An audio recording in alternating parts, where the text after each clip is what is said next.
ప్రియమైన స్నేహితులారా, ప్రభువైన యేసుక్రీస్తు నామములో మీకు శుభములు వందనాలు తెలియజేస్తున్నాను. ఈ యొక్క ఉదయకాల సమయంలో నూతనమైన దినాన్ని మీతో గడపడానికి దేవుడిచ్చిన సమయాన్ని బట్టి దేవునికి మహిమ కలుగును గాక.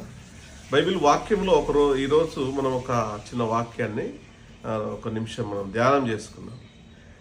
రోమాపత్రిక 5వ అధ్యాయము 8వ వచనము మనకు ఈ విధంగా సెలవిస్తూ ఉంది.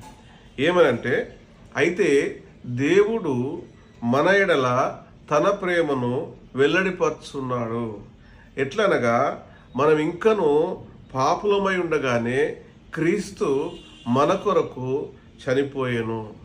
అనగా ప్రభువైన యేసుక్రీస్తు వారు అనగా పాపులము అంటే మరి ప్రతి మానవుడు జన్మ పాపము కర్మ పాపం చేసి అనేక రకాలుగా నాకు పాపం పోవాలి, నేను మోక్షం కావాలి, నేను శుద్ధి కావాలి అని మరి అనేక రకాలుగా ఆలోచన చేస్తూ ఉన్నాడు.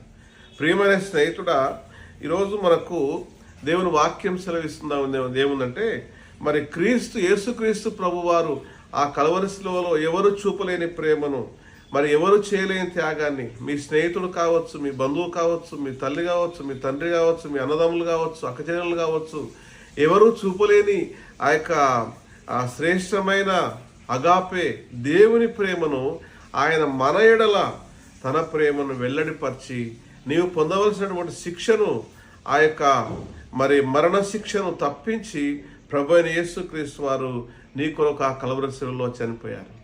ఇదే ఈరోజు శుభ సందేశం. కాబట్టి మరి ప్రభువైన యేసుక్రీస్తును మన సొంత రక్షకుని అంగీకరించినట్లయితే మనము ప్రభు రాజ్యంలో ఆయనతో మనం ఉంటాం. ఆ విధంగా ప్రభువు మిమ్మను దీవించి ఆశీర్వదించునుగాక. కృపగల తండ్రి, మీకు వందనాలు. మా ప్రియులందరినీ, మా స్నేహితులను, మా బంధువులను నాయన మీరు ఆశీర్వాదం దీవించండి. విన్నటువంటి ప్రతి మాటను మీరు జ్ఞాపకం చేసుకో. యేసు ప్రభువును వేడుకుంటున్నాం తండ్రి. Amen. Thank you. God bless you.